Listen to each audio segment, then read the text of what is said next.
First of all, thank you very much for attending and joining us today on this rather brief but hopefully insightful talk about plastic credits and how they relate to the plastic crisis currently that is obviously we're experiencing on a global basis. So I'm going to run you through some very high level basics.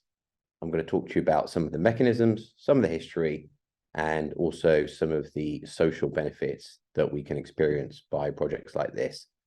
And then we'll open the forum to any questions, which we'll be happy to answer. So as we're going along, if you see something, you have a question, do be aware that there will be a period towards the end where we'll sit down and we will field any of those questions. So without further ado, I'm going to talk to you about who we are as a company first. CleanHub helps brands make an impact. Our company mission is to prevent 50% of ocean plastic from entering the ocean by 2030 and invest in coastal regions where collecting the waste in those regions helps towards that goal. So we take the view that just like any good doctor, that prevention is better than cure. So that means that collecting in areas that are coastal and intercepting that plastic before it reaches the ocean is a far, far better way of dealing with the crisis than going around in a boat and trying to collect plastic directly from the ocean.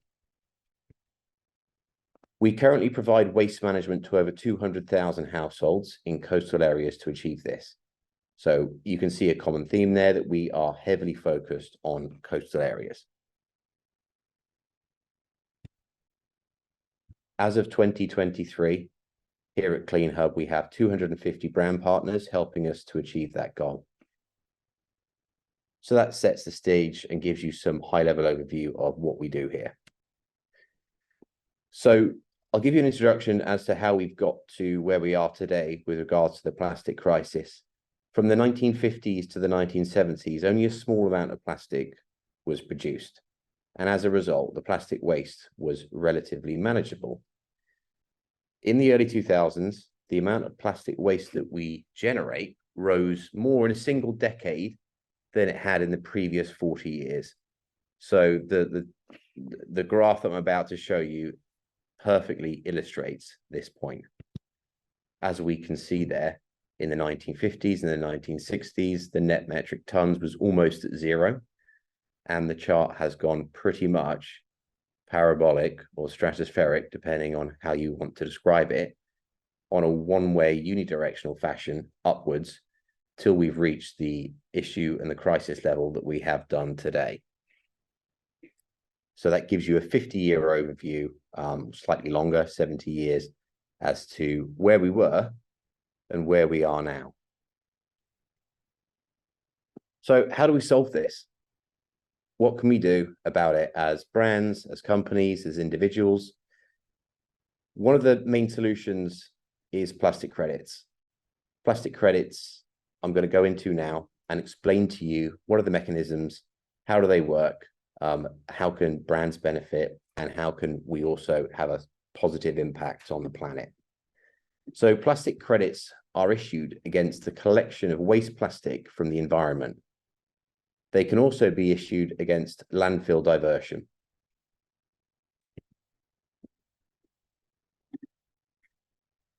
They are also issued against the weight of plastic, which means that they are typically in units of kilograms or by the ton, which means that they are within reason fungible. 1 ton is equal to 1 ton, and you could buy that from many different locations.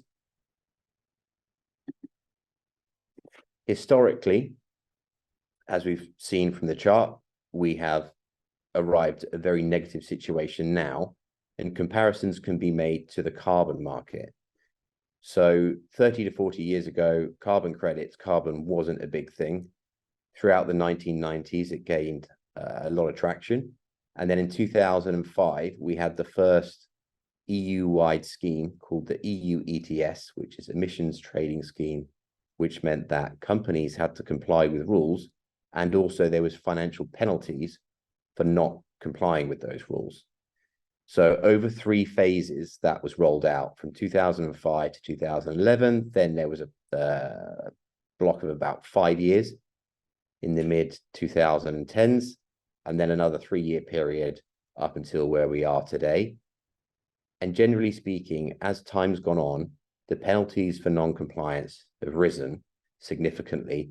And alongside that, the cost of offsetting carbon has also risen. So the assumption that we would then make is that these kinds of things are going to be applied to the plastics market.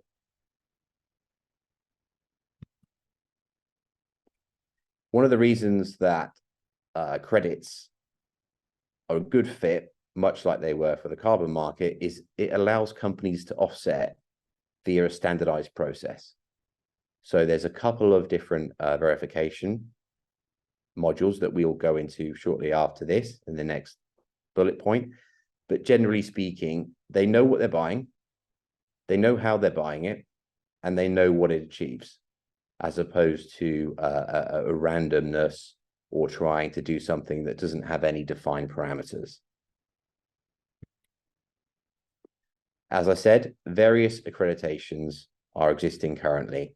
So they can include TUV verification, which we ourselves here have alongside ISO, or it could be a system like the Vera plastic standard.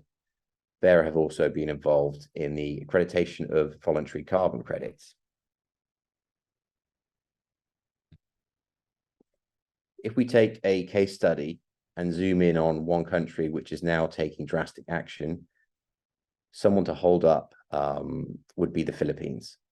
So the Philippines has what we call ERP rules, which is Extended Producer Responsibility Rules. What that means is that basically anybody that is emitting plastic via the manufacturing or through other activities that they do, whether it's a restaurant, whether it's in their office, but generally speaking, they have a responsibility for the plastic that they produce. That also means that they then have to collect that plastic from the environment. So people, let's say, take a case study or something, say you are producing plastic spoons and forks. The weight of that plastic that you produce and sell every year, you would be responsible for collecting that from the environment. That can be done via a project. There's a number of those now in action in the Philippines, and companies with assets over 2 million, and we're talking US dollars, they are all mandated that they need to be part of this system and to fulfill their obligations. So there's 2 types of obligations and 2 types of reasons that people would engage in reduction of plastic. One is your current plastic emissions and one is your legacy. So by current, what I mean is what you produced this year or last year. So something you can account for, and it's currently what you're producing. The legacy that you have is what you've done historically in the past. So if we take a company like Coca-Cola, let's say they sell 1 billion units a year currently of plastic bottles. Well, since probably the 1970s, since they started bottling in plastic, they would also have a large legacy that once they become plastic neutral with their current situation, they may then look to offset that legacy. What does the future look like? So there was an article in The Economist a little more than 10 days ago, which focused in on plastic credits and a UN report that came out. Now, the UN report is about 90 pages long, so I can save you some time here and tell you that offsets of plastic and plastic collection was one of the main talking points in that report. So we would expect that countries, and certainly when we're coming up to the next COP meeting, that there'll be progress there and that people will start to roll this out in places in mainland Europe, the UK, the US, and this extended producer responsibility scheme will start to see other ones sprout up around the world. Let's talk about the social impact next. So we've talked about the mechanics and collection of plastic. One thing that we also do, and this is one of the key benefits of plastic credits and plastic offsets, is they benefit people on a person-to-person level. They don't just benefit corporations or plastic emitters. So how do local communities benefit? Well, local communities in less developed countries get serious beneficiation from plastic collection schemes. And I'm going to cover off on a couple of points that I think are the most important and the most beneficial to them. The first is a cleaner living environment. Living in bad environmental conditions is bad for your health. I think that's something that we could all agree on. The second is local employment. Safe jobs, a fair wage, and also so far, I think we here at CleanHub, we've generated 600 jobs thus far.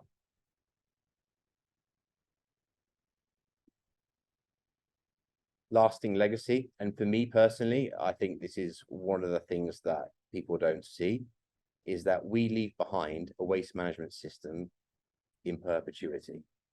What do I mean by that? I mean that once we've cleaned up the plastic that is in the environment, we leave behind a system that can take care of the waste that will be produced in the future.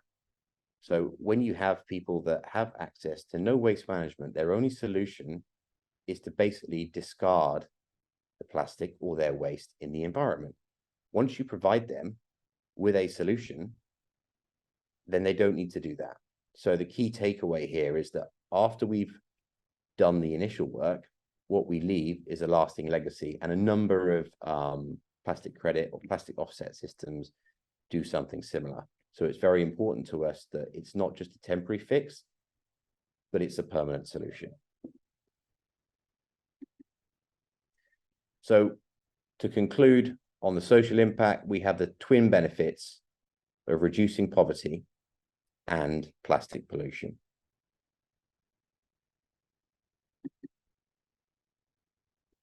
So let's look at some numbers. How do we make plastic credits deliver an impact at scale? So I'll run you through where we are currently as a company and where we are on the journey through our mission.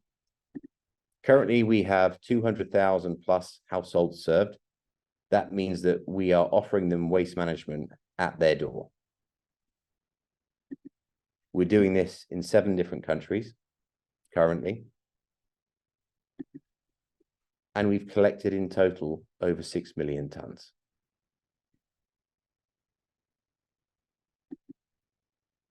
So I'm going to run you through some of the frequently asked questions, certainly that our clients ask us, and a number of other people that show interest in the business ask us, and we can answer them. And then from there, we'll sort of open up the field to any questions from anybody that's a participant.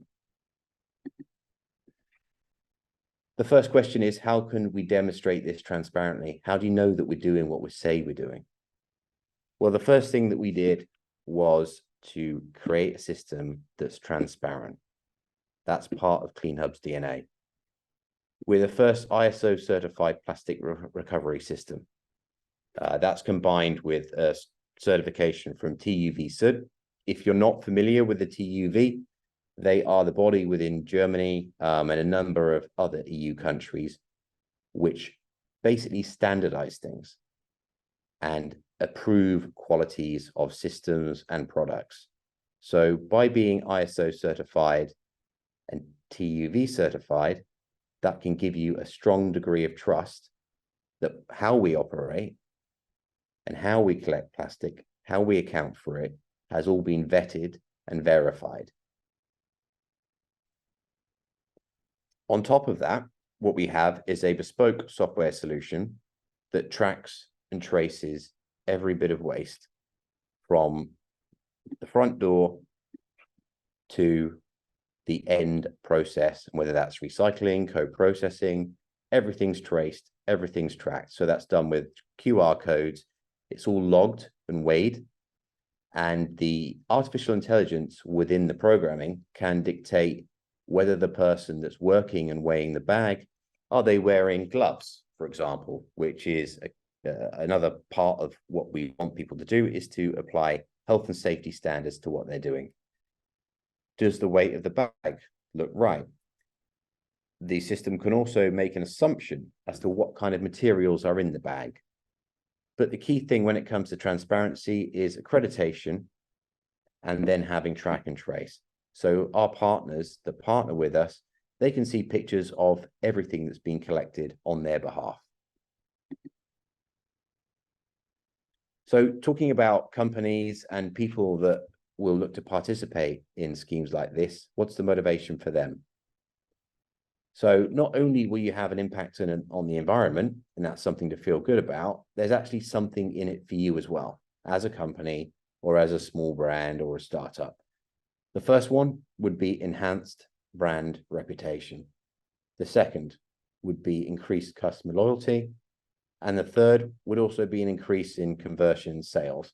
So if you look at studies on consumer behavior, you can see that brands that align with what their customers want and their customers' values sell more.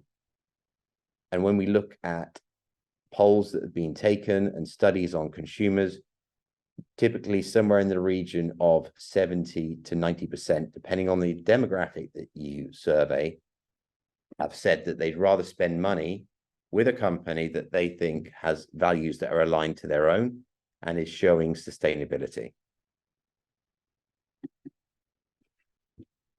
The last frequently asked question we get is this greenwashing?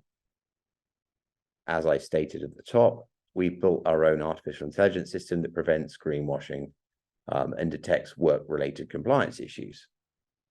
Every step of the collection process is documented and registered in our application that detects compliance issues, volume of the waste bag, and a prediction of the waste composition. So certainly here at CleanHub, we like to think that we are extremely transparent and that a lack of transparency is the main cause of the accusation of greenwashing. So next, we're going to open the stage, and if there's anybody that would like to ask a question, I'm just going to sit back for a minute and feel free to write something and ask a question, and I'll be happy to answer it for you.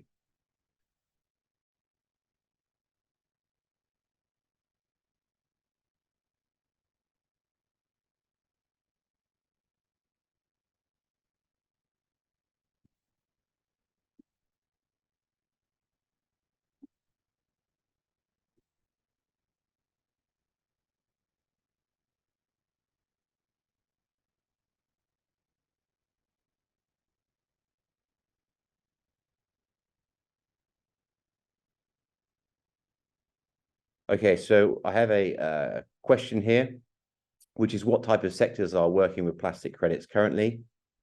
It's, it's a diverse range, but I think if we look at industries, I would say a couple of things that certainly stand out from the crowd. The first is obviously manufacturers that use a large amount of plastic.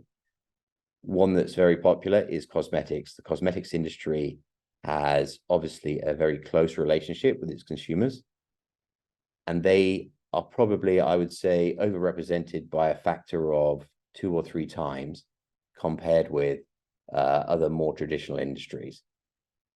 Food and beverage is another big one. We see people from food and beverage companies participating and wanting to offset the waste that has been created, as we said, either via their legacy or what they're doing currently.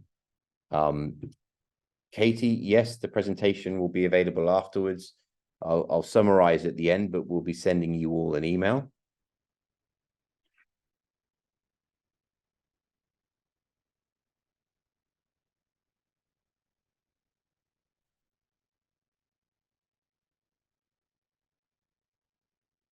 Another question here, how do brands report on plastic credits at a level that consumers and customers understand? I think very clearly from ourselves at CleanHub, I would take the point that they would communicate the human and the social story, because that's how people connect. So by understanding that we have generated jobs for people that previously had no jobs, dignified work conditions, whilst improving the environment, I think that's a very easy message to convey to consumers. And obviously the optics and the visuals of ocean pollution, they're a lot stronger than they are for carbon or airborne pollution. It's something you can actually physically see or touch. I think the word I would use is it's tangible.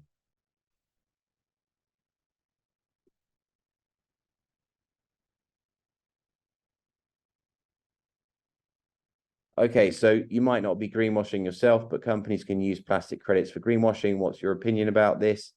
I would say that doing something is better than doing nothing. And our solution, I certainly think, is top drawer. Greenwashing is a complex subject, and obviously it comes a little bit down to personal opinions. For me, I certainly prefer action as opposed to inaction, because a number of these companies aren't legally mandated to do anything yet. So you have to ask yourself the question, would I rather they did something, or would I rather they did nothing?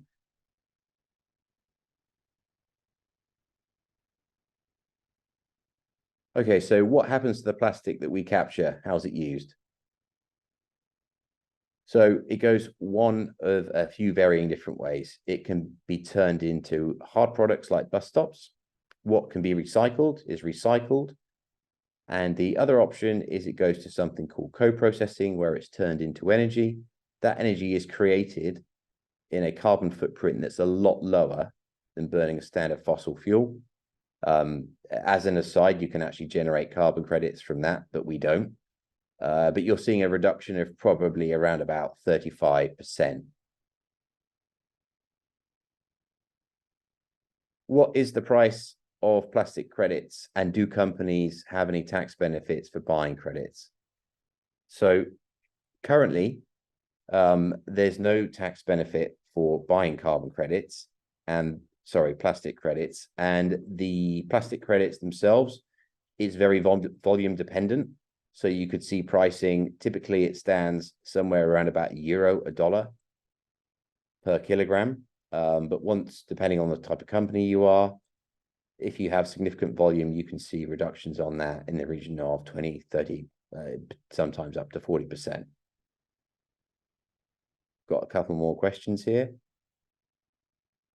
Joseph, in terms of the extended producer responsibility rules, if you shoot me an email, or I'll shoot you an email, I can send you some links and give you stuff in the right direction. But obviously, that would be dependent on what jurisdiction you're in, because there's different rules that apply to different areas of the planet.